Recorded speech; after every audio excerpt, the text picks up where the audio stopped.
crap.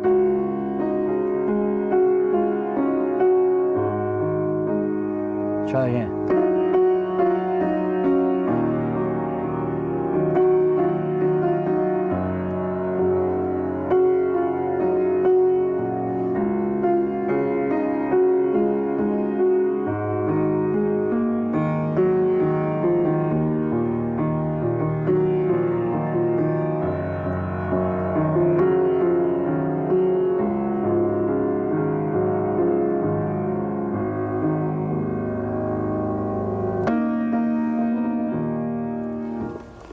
Tell them what that is, Judson.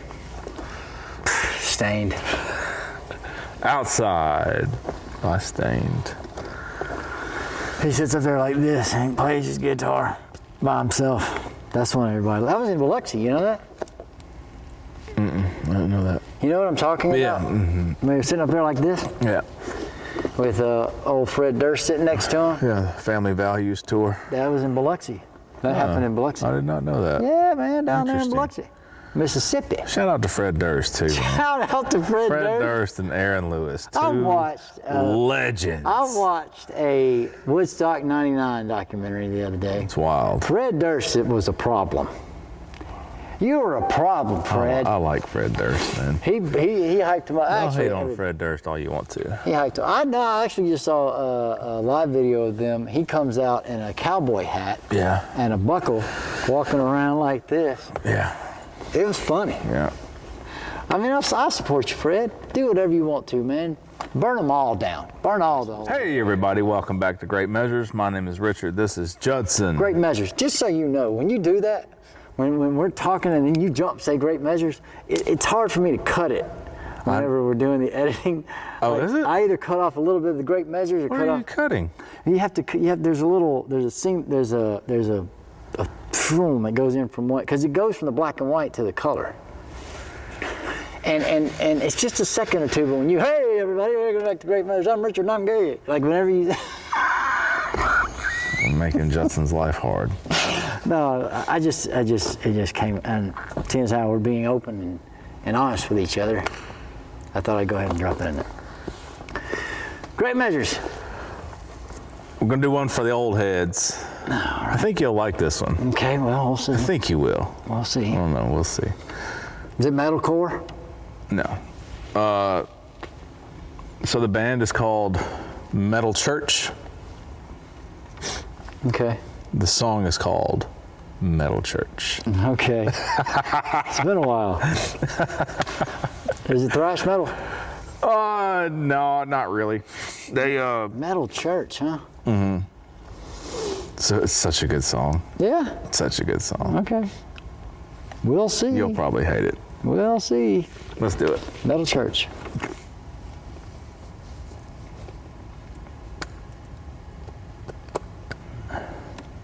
All right, this is Metal Church by Metal Church. Praise God.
never been a big Midsummer Night's Dream fan.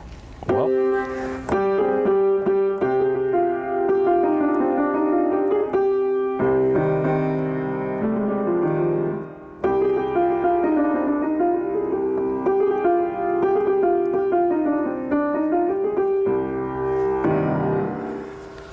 Metal Church! Metal Church! I figured that would be the only Church! little bit of an echo in here. Yeah! A little bit, yeah. What are we going to come through? Probably not. Probably not. I figured that might be the only barrier for you on this song was the vocals. I mean, you know, it goes along with the song. It does. It fits the song. It's fitting. These guys from the 70s. So this one came out, make sure I got the year right here. 1982. It's 84. That's the year Back to The the Future. debut studio album by American heavy metal band Metal Church. It was originally released by the independent record label Ground Zero in 1984. Based on the success of the album, the band was signed to a recording contract by Elektra Records, who reissued it in 85.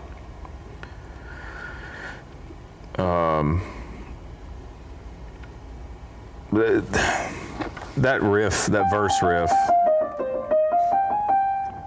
That? No, Yeah. so good. That's metal. Yeah. Yeah. The bass player was playing most of the time. Just Yeah. But I think there's something so, and we talked about this when we were doing the band Meshuggah. It's Duke Erickson on the bass, David Wayne on vocals, Craig Wells on lead guitar, Kurt Vanderhoof on rhythm guitar, and Kirk Arrington on drums. Well, Kirk Arrington gets the beast. the MVP on this to me.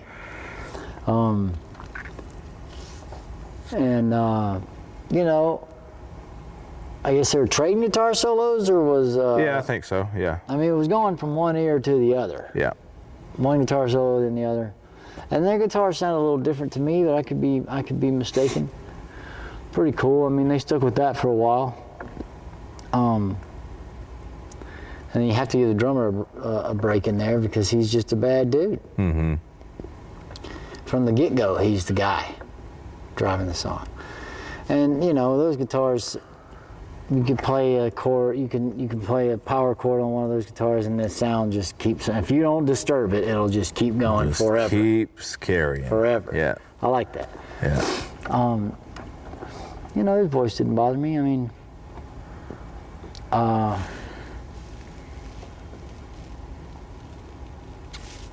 yeah, I mean, it's definitely jamming, definitely rocking. Mm-hmm.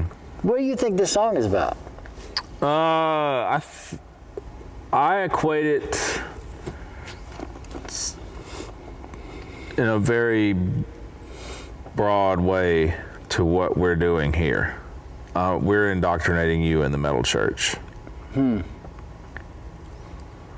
think so? Obviously not specifically, but you know, that's just how I perceive the metal church. I can see that. Yeah, I think there's. You know, it's probably not. It That's seems just like how they I go interpret deeper. it. Yeah, Seems like that's they're what I'm going saying. deeper. That's how I interpret it because I am a simple-minded human being. No, you're not. But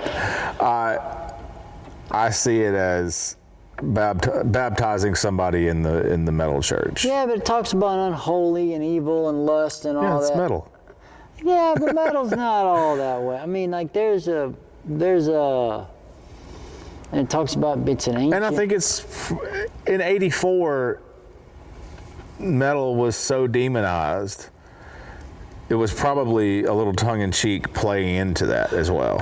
Yeah, I mean, if I wanted to, let's just hypothetically, if I wanted to, Fasten your seatbelts, folks. No. Here we go. No.